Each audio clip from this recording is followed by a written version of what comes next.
ঘূর্ণিঝড় রিমালের প্রভাবে ঢাকায় বৃষ্টি হচ্ছে দিনভর।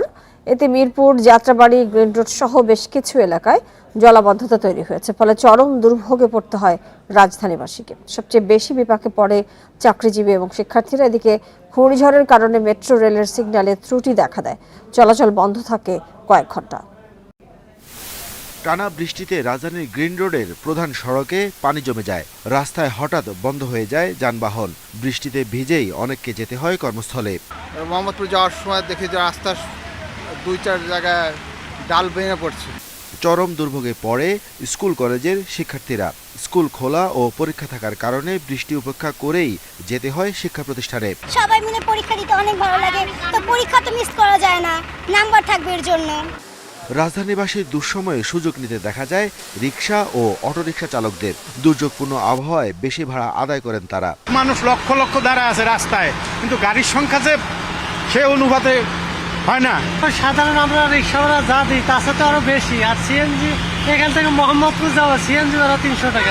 ঘূর্ণিঝড়ের প্রভাবে মেট্রো রেলের সিগন্যালে ত্রুটি দেখা দেয়, কয়েক ঘন্টা চলাচল বন্ধ থাকায় বিপাকে পড়তে হয় যাত্রীদের।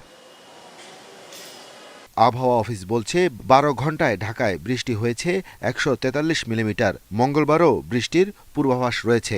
ঝড়ের কারণে রাজধানীতে অনেক সড়কে ভেঙে পড়েছে গাছ, ফলে ব্যাহত হয় যান চলাচল। আরাফাতুর রহমান। এমন গাড়ির সংখ্যা কিন্তু কম নয়, সেগুলো একটু পানি যদি ঢুকে যায় ইঞ্জিনে, তাহলে সেই যানগুলো বিকল হয়ে মাঝ পথে দাঁড়িয়ে যায়, যে কারণেই জলাবদ্ধতার সঙ্গে যানজটের একটা সম্পর্ক রয়েছে। রাজধানীতে সকাল থেকে 143 মিলিমিটার বৃষ্টিপাত হয়েছে, সেই বৃষ্টিপাত এখনো অব্যাহত রয়েছে। আমি যে সড়কটিতে দাঁড়িয়ে রয়েছি সেইখানে কিন্তু আপনি নিশ্চয়ই দেখছেন যে গাড়িগুলো একেবারেই সামনের দিকে অবস্থা আরও খারাপ, ডুবুডুবু অবস্থায় যাচ্ছিল। এবং এই এলাকার মানুষজন যারা পায়ে হেঁটে যাতায়াত করার চেষ্টা করছিলেন তারা কিন্তু পারছিলেন না। বিশেষ করে এই সড়কগুলোও কিন্তু নিরাপদ নয়, ম্যানহোল থাকে, ঢাকনা খোলা থাকে, পড়ে যাওয়ার শঙ্কা থাকে, যে কারণেই তাদের দুর্ভোগ বেশ চরমে।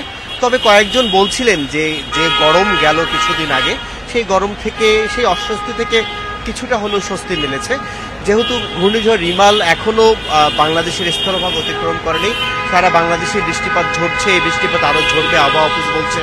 এবং যে কারণেই এই সড়কগুলো যে জলাবদ্ধতা তৈরি হয় সেই বিষয়ে নিশ্চয়ই কর্তৃপক্ষ যারা রয়েছেন তারা বিশেষ ব্যবস্থা নেবেন, এমনটিই কিন্তু সাধারণ মানুষের দাবি। যদিও এই দাবি দীর্ঘদিনের, রাজধানীতে জলাবদ্ধতা তৈরি হলেই এমন দাবি করতে আমরা দেখি, কিন্তু নগর কর্তৃপক্ষ যারা রয়েছেন সেই দাবিতে নিশ্চয়ই তারা হয়তো কর্ণপাত করেন কিংবা অধিকাংশ সময় করেন না, যে কারণে জলাবদ্ধতা।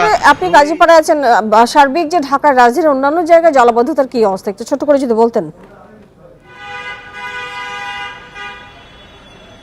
অন্য জায়গাও কিন্তু একই অবস্থায়, এমন জলাবদ্ধতা সবখানেই তৈরি হচ্ছে। অথচ যে জায়গাগুলোতে বৃষ্টি হলে জলাবদ্ধতা হয় সেইগুলো যে পরিত্রাণ মুক্তি, সেই ধরনের কোনো নগর কর্তৃপক্ষ থেকে ব্যবস্থা দেখে না, যে কারণে সেখানেও কিন্তু একই রকম জলাবদ্ধতা থেকেই যায়। আপনি